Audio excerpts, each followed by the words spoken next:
왜 우리는 고통을 그렇게 두려워할까요?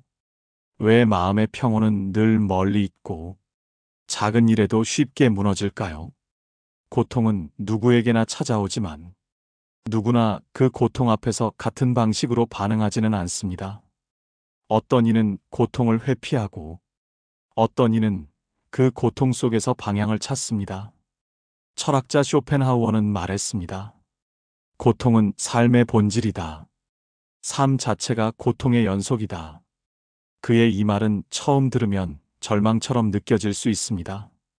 하지만 그는 우리에게 절망을 말한 것이 아닙니다. 오히려 현실을 명확하게 보라고 알려준 것입니다. 인간은 끊임없이 무언가를 원하고 그 욕망은 결코 채워지지 않으며 채워진 순간 또 다른 결핍을 만들어낸다는 것. 원하는 것을 얻는 순간 그것은 더 이상 욕망이 아니게 되고 곧 또 다른 갈증이 시작된다고 그는 말합니다. 그래서 그는 이렇게 덧붙였습니다. 우리는 괴로움을 피하려다 지루함에 빠지고 지루함을 견디지 못해 다시 괴로움을 찾는다. 우리의 일상은 고통과 지루함 사이의 끊임없는 진자 운동과도 같습니다. 쇼펜하우어는 이 모순의 흐름을 인정하라고 말합니다. 피하려 하지 말고 있는 그대로 들여다보라고. 그가 강조한 것은 고통의 부정이 아니라 그 고통을 대하는 태도였습니다.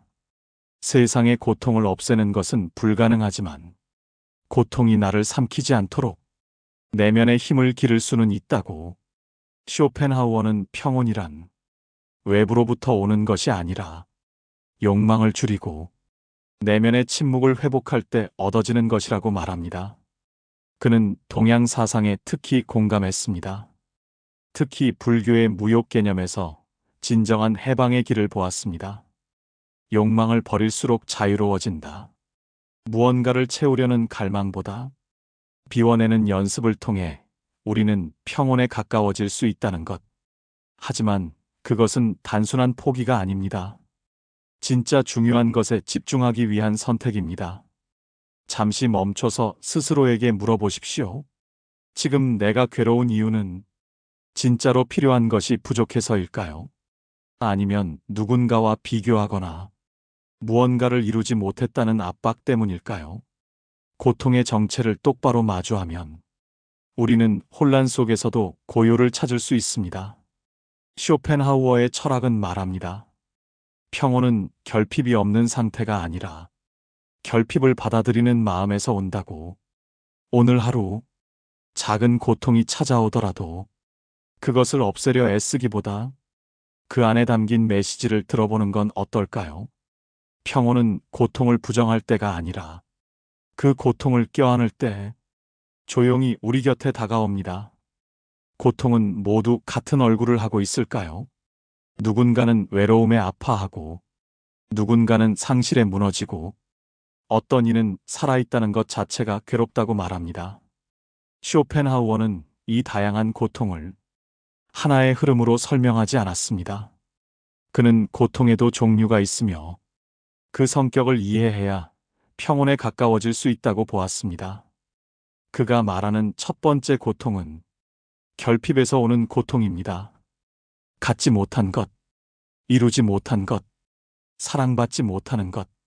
바로 그것이 인간을 가장 자주 괴롭히는 이유입니다. 이 고통은 욕망이 만들어낸 그림자입니다. 무언가를 강하게 원할수록 그것이 내 것이 아닐 때 더 큰 고통을 느끼는 법이죠. 쇼펜하우어는 말합니다. 우리는 욕망하는 존재로 태어났고 그 욕망이 충족되지 않는 한 고통은 사라지지 않는다. 하지만 충족된다고 끝이 나는 것도 아닙니다. 두 번째 고통은 지루함에서 오는 고통입니다. 인간은 결핍을 채우는데 성공한 순간 곧 다시 허무에 빠지게 됩니다.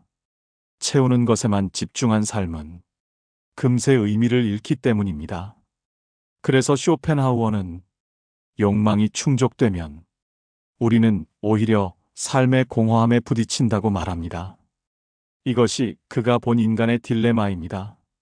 무언가를 원할 때는 괴롭고 원하는 것을 얻고 나면 또 다른 괴로움이 시작된다는 것. 세 번째 고통은 타인의 시선에서 오는 고통입니다. 우리는 종종 누군가의 인정이나 사랑을 통해 자신의 존재를 확인하려 합니다. 하지만 그런 방식은 늘 불안정하고 결국 더 큰 상처를 남기곤 합니다. 자기 삶의 중심을 잃고 타인의 평가에 휘둘릴 때 고통은 깊어지고 평온은 멀어집니다. 쇼펜하우어는 우리에게 외부가 아닌 내면을 바라보라고 말합니다. 그의 철학은 단순한 고통의 분류가 아닙니다.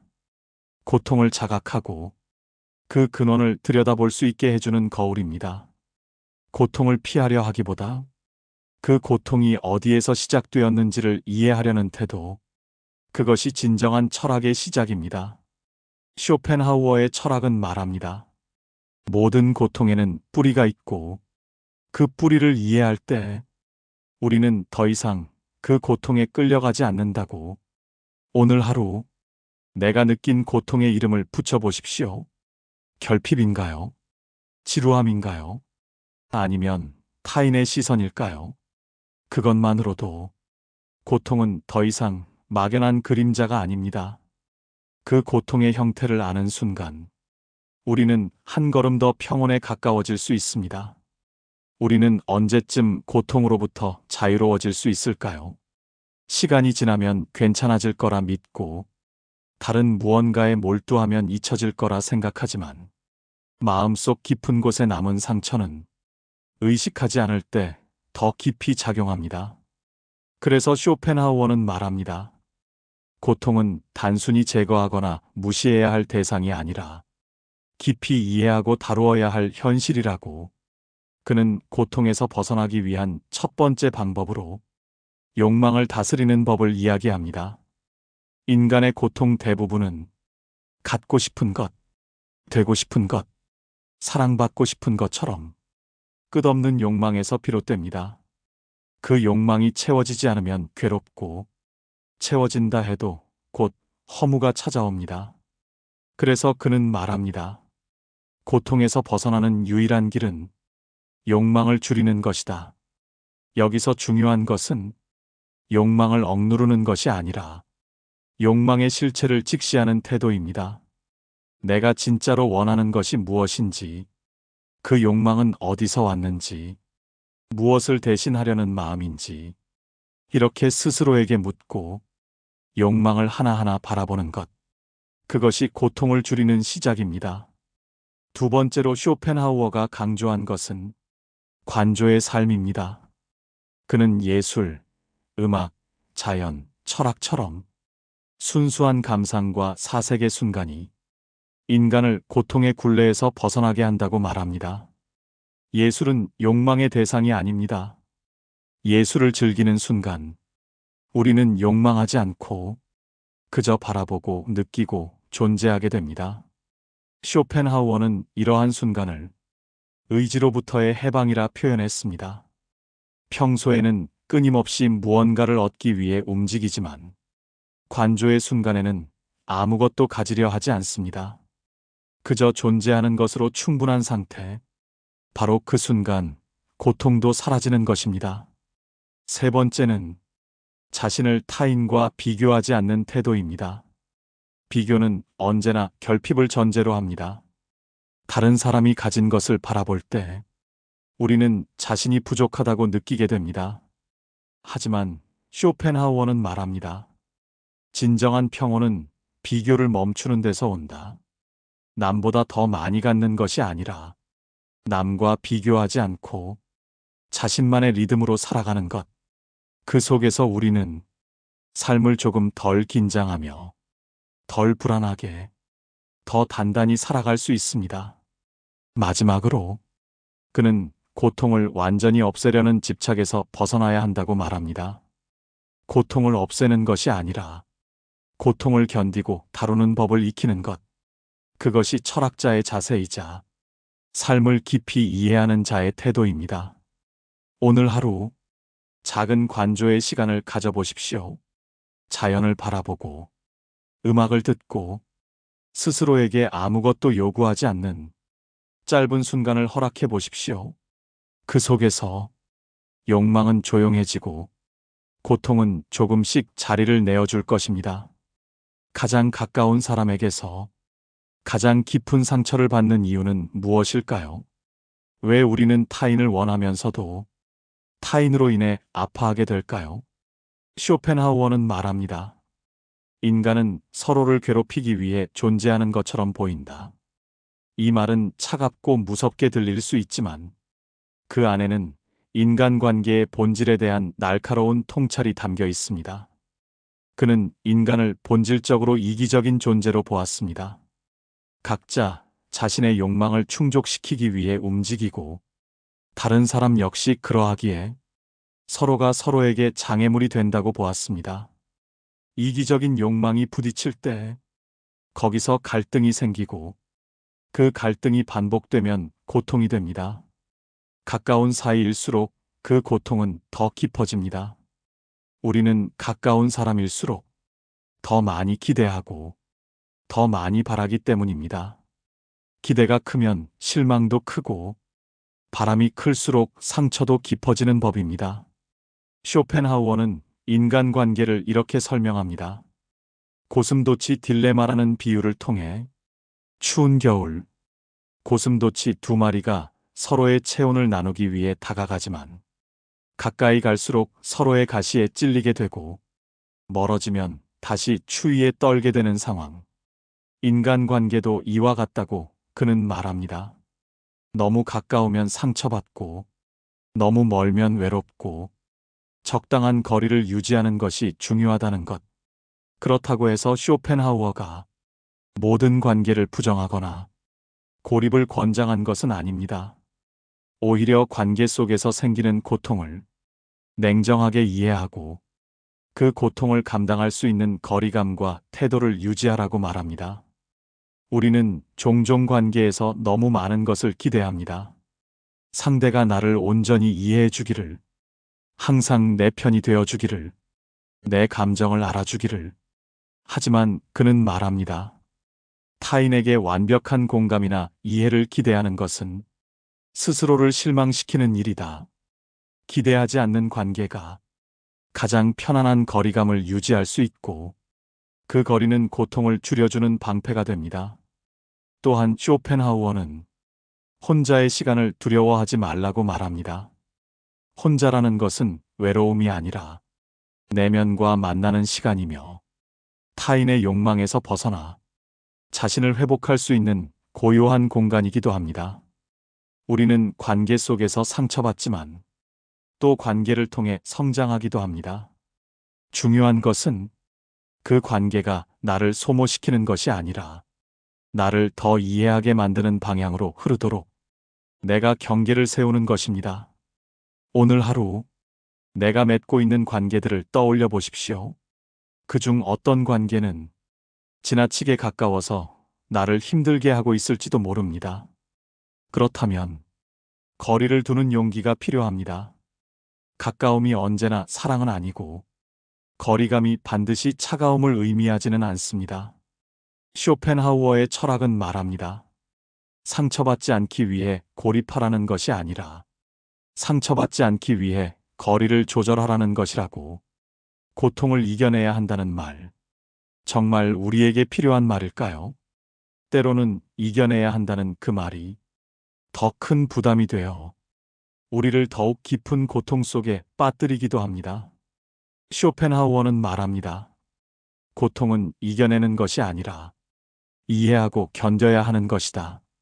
그는 고통을 삶의 일부로 받아들였습니다. 마치 공기처럼, 우리 곁에 늘 존재하는 배경처럼. 그는 말합니다. 고통은 특별한 일이 아니라 살아있는 모든 존재가 자연스럽게 마주하는 삶의 조건이라고. 그래서 그는 고통을 없애야 할 적이 아니라 함께 살아가야 할 존재로 보았습니다. 그 시선은 우리에게 큰 전환을 줍니다. 고통을 싸워 이겨야 할 대상이 아니라면 우리는 어떻게 해야 할까요? 그는 먼저 고통을 피하려 하지 말라고 말합니다. 고통은 억지로 밀어낼수록 더 강하게 되돌아오고 외면할수록 마음속에서 더 크게 자랍니다. 그러니 고통을 피하지 말고 그 감정을 있는 그대로 받아들이라고 합니다. 슬프면 슬픈 대로, 불안하면 불안한 대로, 있는 그대로의 감정을 인정하는 것. 그것이 고통을 다루는 첫 번째 태도입니다. 두 번째는 고통을 비교하지 않는 것입니다. 우리는 종종 자신의 고통이 과연 특별한가, 혹은 남들보다 덜 아픈가를 고민합니다. 그러나 쇼펜하우어는 말합니다. 고통은 오직 개인의 것이다. 남과 비교될 수 없다. 남의 고통이 더 커 보인다고 해서 내 아픔이 가벼워지는 건 아니며, 누군가가 나보다 더 괴롭다고 해서 내가 느끼는 외로움이 사라지는 것도 아닙니다. 모든 고통은 그 고통을 겪는 사람만의 세계 안에서 완전한 무게를 갖습니다. 그래서 고통은 경쟁하거나 판단할 대상이 아니라 그저 각자가 껴안아야 할 몫입니다. 세 번째는 고통의 순간에 멈추는 용기입니다. 우리는 괴로울수록 바쁘게 움직이고 자꾸 무언가를 하며 생각하지 않으려 합니다. 하지만 쇼펜하우어는 그럴수록 더 멈추라고 말합니다. 멈추고 바라보고 그 감정이 나에게 무엇을 말하고 있는지 천천히 듣는 시간. 그 시간 속에서 고통은 스스로 의미를 드러냅니다. 그는 고통을 철학의 문이라 불렀습니다. 고통은 우리로 하여금 질문하게 만들고 삶의 표면 아래를 들여다보게 하고 내면의 목소리를 듣게 해주는 귀중한 기회이기도 합니다. 오늘 하루 피하고 싶은 감정이 있다면 조금만 멈춰서 그 감정을 바라봐 주세요. 왜 이런 감정이 생겼는지, 무엇을 말하고 있는지 말없이 들어보는 겁니다. 그 속에 당신을 성장시킬 한 문장이 숨겨져 있을지도 모릅니다. 우리는 평온을 어디서 찾고 있을까요? 무언가를 이루면, 더 가지면, 사랑받으면 평온해질 수 있을 거라 믿으며 계속해서 삶의 바깥을 향해 달려갑니다. 하지만 쇼펜하우어는 그 방향이 잘못되었을 수 있다고 말합니다. 그는 말했습니다. 평온은 외부의 조건이 아니라 내면의 상태다. 이 말은 단순한 위로가 아닙니다. 삶을 통찰한 자만이 내릴 수 있는 결론입니다. 우리는 외부 세계가 고요해지길 바라지만 세상은 결코 우리 뜻대로 움직이지 않습니다.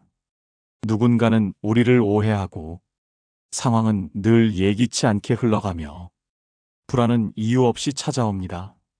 그렇다면 어떻게 해야 이 불확실한 세계 속에서 평온을 유지할 수 있을까요? 쇼펜하우어는 욕망을 줄이고 욕망에 흔들리지 않는 상태가 바로 평온이라고 말합니다. 그는 인간을 의지의 존재로 보았습니다. 무언가를 원하고 바라고 잡으려 하는 그 의지 자체가 끊임없는 고통의 근원이라고. 그래서 그는 의지로부터 잠시 벗어나는 상태를 가장 이상적인 정신의 평형 상태로 여겼습니다. 그 순간 우리는 아무것도 가지려 하지 않고 그저 존재하게 됩니다. 예술을 감상할 때, 조용한 자연 속에 있을 때, 깊은 사색에 잠길 때, 그런 순간들은 세상은 그대로인데 마음이 조용해지는 신기한 경험을 안겨줍니다. 바로 그 상태, 외부는 변하지 않아도 내 안이 고요해지는 순간, 그것이 쇼펜하우어가 말한 평온입니다. 그는 단호하게 말합니다.